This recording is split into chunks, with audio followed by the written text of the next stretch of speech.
I was like, okay, Kobe, we're gonna do the interview outside. He goes, we are? I'm like, yeah, we're just doing it in the parking lot. And we get out there. He's like, Kat, what is this? I'm like, oh, we just rented a limo. We're just gonna drive around LA for a little bit. I absolutely love this film. Get into that. We're giving wrestler. Hello. Hey, made it. We're going. We're going. Do you guys have a version of Kobe in your careers where, I mean, yours is probably Tom Cruise, right? I would say DJ. DJ for you. Dwayne Johnson was probably, Like, I feel like we're buddies now. Awesome. Yeah. Like, it's a great, like, it's awesome every time to see him. How many times did you interview him? 10, 12 times? A bunch. Every one of his movies, A bunch. right? Yeah, every movie. And it was the first time. So backstory, I started following him because I loved the way he did fitness. I loved his workouts. And I'm like, this guy, I want to be him. Like even then, right? And then I remember being on the red carpet at the Golden Globes and he's walking by and I'm like, this is my chance. And I yell out, push-ups, push-ups. And First time? First time. And he turns around and comes to me and he goes, you can't handle this. And that was the beginning of our relationship. Oh, that's sick. That was What it. year was that? Oh my, 10 years ago probably, yeah. Okay, so 14, 15 Yeah. years? So to piggyback off of that, there was 1 year I was going down to San Diego Comic-Con and it was when he was promoting Black Adam, right? So I had the Warner Brothers carpet and she joked with me before I went down. She was like, if they give you a hard time, just tell them Sangeeta or shout out Sangeeta says hi or whatever. Yeah.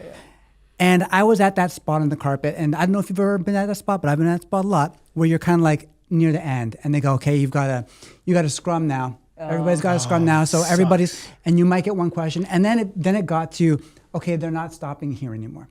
So he was 3 people away, and they were like, he's not going to stop and talk to you. And so as he's passing by, I just yelled out, yo, Dwayne, Sangeeta said to come over. Sangeeta says hi. And he stopped, and he turned around, and he goes, all right, man. Make it quick. What do you got? Come on. Yeah. That's amazing. Yeah. And then he hung with me for a minute. Like, it wasn't like the quick question, he's got to go. Like, we had a conversation, He was chill, and then that was it. That's the best. Whoa, So that's so cool. awesome. Yeah. Have you ever done anything with him did he ever come to the ET studio? No, he came down. We did a full hour conversation. We did a full interview. I even did that thing for Mocha for his birthday. He did that shout out for his birthday. So I think that's your Kobe is my DJ, right? That's awesome. And when you get to know people at that level where they're just people, it's pretty. He's incredible. also. I'm so jealous. Yeah. I'm so jealous.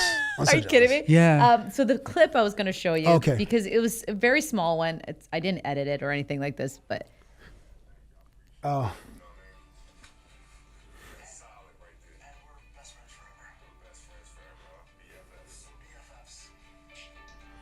Yeah. Come on. We rented right? the Cub is, so we rented this limo and showed up after practice, and I was like, okay, Kobe, we're gonna do the interview outside. He goes, we are? I'm like, yeah, we're just doing it in the parking lot. And we get out there. He's like, Kat, what is this? I'm like, oh, we just rented a limo. We're just gonna drive around LA for a little bit. He goes, you brought a limo? I'm like, yeah. He goes, I better not see a bill for this. And while we're in the limo, we ended up going 4 blocks.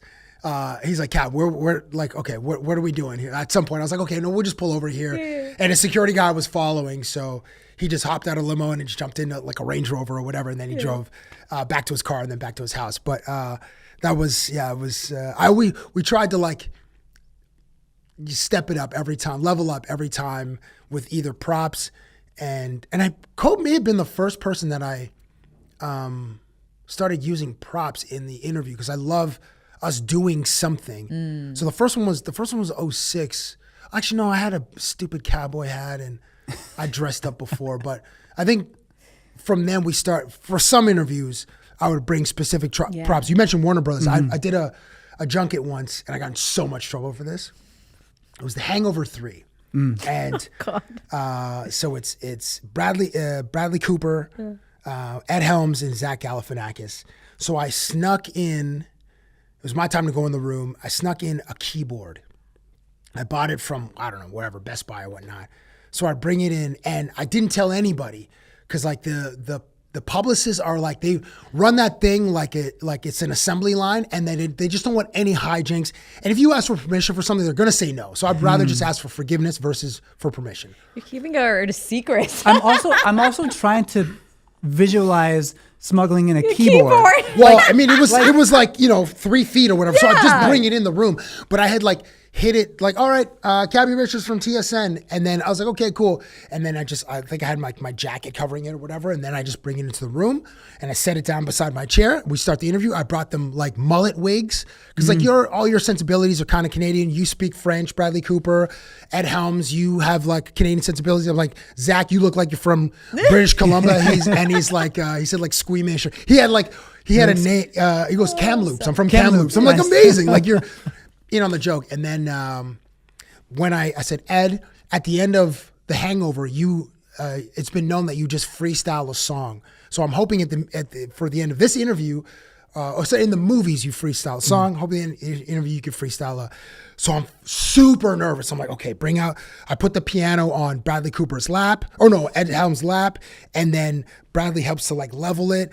Zach reaches over, turns on the power button, because I hadn't really, when I was looking at myself, it was face towards me, but when Ed has it, it's face towards him. So I'm like, oh shit, where's the power button? And then, someone turns up the volume, and then he does this song, amazing. And they're all wearing the mullets. And then, at the end, Zach's like, thank you, Cabbie. And they take off the mullets. Oh my gosh, I got screamed at. Yeah. Get out in the hallway. And I was like, oh, thank you guys. It's awesome. Boom, put a thing. The woman follows me out into the hallway. We did not approve that. How dare you? Blah, blah, blah. And I'm sure the actors heard it. And maybe she had to perform for the actors because I think they generally just, I don't know. It seemed like in the moment they appreciated it. And they weren't getting the same questions as they always get. But tore a strip off my back. Yeah. Oh my goodness. I want to see that interview. I haven't seen it. It's out there. It's out there somewhere. All right, let's pick another one. Okay. I'll go with, let's just go with this one. Oh, wow. Oh. Yeah. Prince Harry and Justin Trudeau. So this was the Invictus Games were in Toronto in 2015. Yeah. And then on the announcement, Prince Harry and Justin Trudeau came to the city, and there was an event at Mattamy Center, and it was like an event for elementary school kids. It was, I don't know, like 1,000 kids in there. And Melissa Grello and I were the hosts of this thing. And then I think I asked Trudeau, he must have just got into office because it was 15. I think he became Prime Minister in 15.